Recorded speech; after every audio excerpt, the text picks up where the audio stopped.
Hello, my name is Matthew, and I read A Farewell to Arms by Ernest Hemingway. I read this with my girlfriend. We decided to read a book together, and Ernest Hemingway is her favorite writer. She loves all the novels, but A Sun Also Rises and all the short stories. And I thought it would be fun if we read A Farewell to Arms. I read it years ago, and I remember loving it.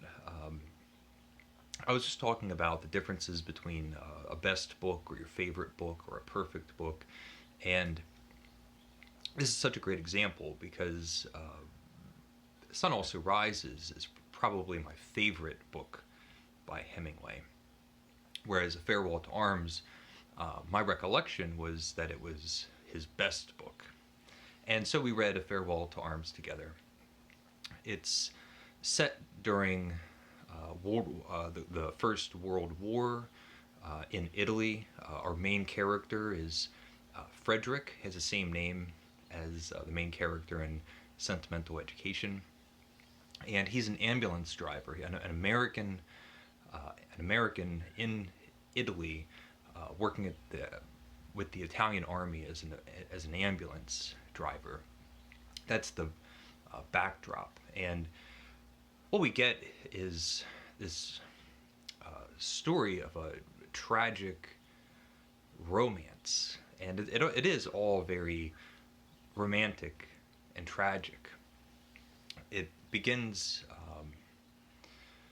with Frederick having these kind of juvenile conversations with other soldiers at the army camps. He's making fun of the priest and having lowbrow jokes, and they're drinking, and it's lighthearted, and um, that seriousness that you would imagine weighing down on you, um, being so close to the Italian front during the Great War, hasn't been experienced yet, and so it feels like these characters, Frederick doesn't really know what is coming.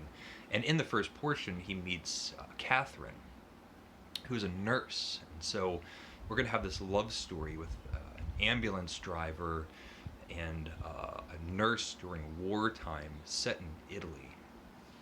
And they meet and eventually are very fond of one another. Frederick finally goes off to war, and this book has several war set pieces that are gruesome and depressing, and some of the results of these set pieces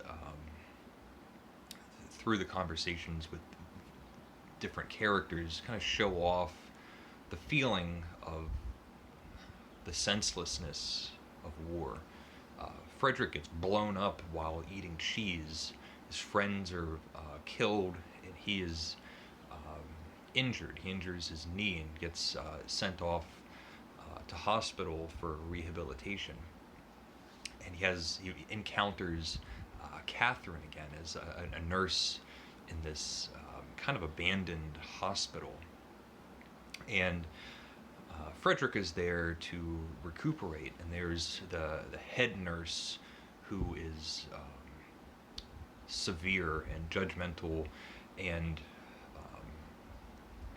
does not trust Frederick. And the romance begins. Catherine and Frederick fall in love. It's one of my favorite parts of the novel is this kind of carefree feeling. The whole world around them kind of goes away while they're in love, and they spend their time horseback riding and drinking. This novel has a lot of excessive drinking. Hemingway likes to spend his time describing cold bottles of white wine and bottles of grappa and heavy, hard liquor and beer, and how it feels good drinking a cold beer on a hot day, or pouring yourself a nice, cool glass of wine, and uh, it comes up because Frederick is an alcoholic, and it's a surprising moment when the nurse catches all of these empty bottles hidden and scattered throughout Frederick's hospital room.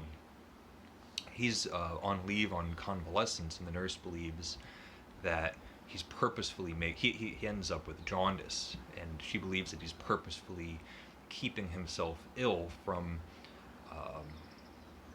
to avoid having to go back to war and just spend time in this idyllic place, drinking and carrying on with his new love interest.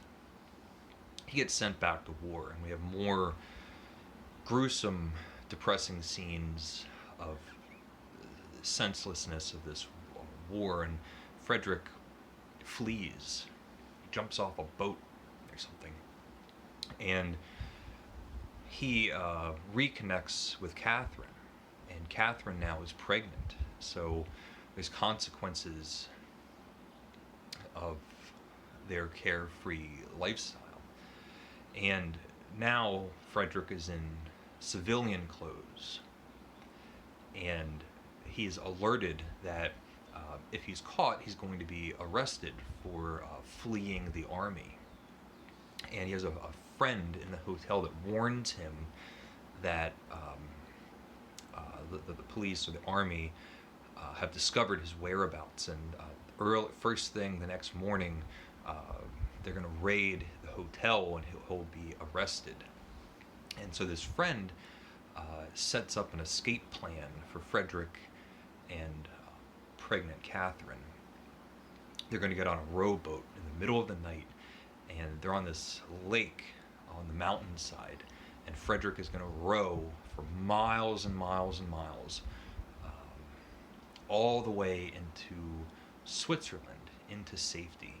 And this rowboat scene is another one of my favorite moments in the book. It has that feeling of heroic perseverance against all odds. Your body is tiring. Frederick is rowing tirelessly. There's a wonderful comedic moment where Catherine suggests using this large umbrella to catch the lakeside wind, which is pulling towards where they need to go, Switzerland. And so Frederick opens the umbrella, and he braces his legs at the end of the boat, and it catches wind. And now, surprisingly, this umbrella is pulling the boat much faster than the oars. And other than having to hold the umbrella in place, it takes much less effort. And very quickly, the umbrella folds inside out. It collapses. Frederick has a funny pitfall where finally that pressure that was holding him steady snaps, and he kind of falls over. He has to go back to rowing. Catherine is laughing. Frederick doesn't find it very funny.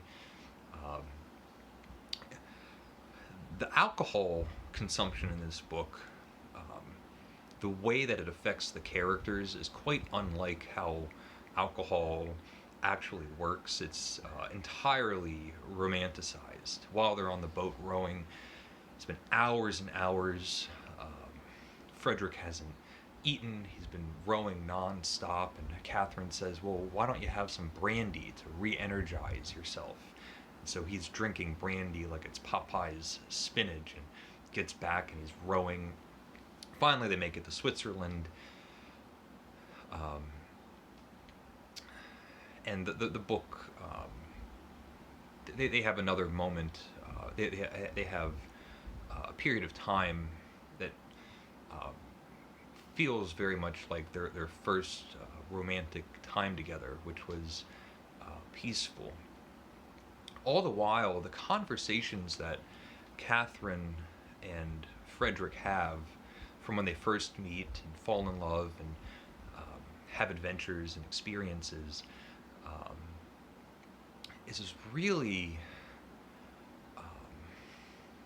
kind of beautiful, sparse Spartan dialogue where they're just describing their experiences together, that things are good and they feel warm and they love each other, and how nice it is to be close together. Catherine has these kind of poetic, fanciful, romantic statements. Early on in the book, she says she doesn't like it when it rains because bad things always happen when it rains. Things like that. Um, Frederick is this kind of stoical man of few words, but um, the enigmatic statements that he makes feel declarative.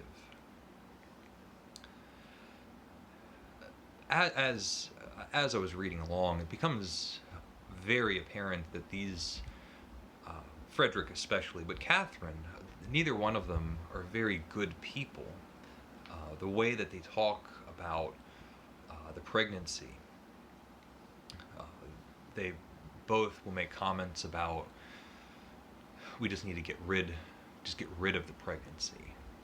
But also their behavior when they've come to terms with um, having a baby together, they're still drinking. Frederick is drinking heavily, bottles of wine, countless numbers of martinis, beers, um, and Catherine is drinking.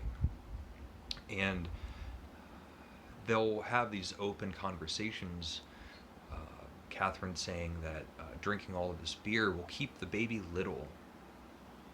And it's not so much about getting rid of the baby, but keeping um, her shape.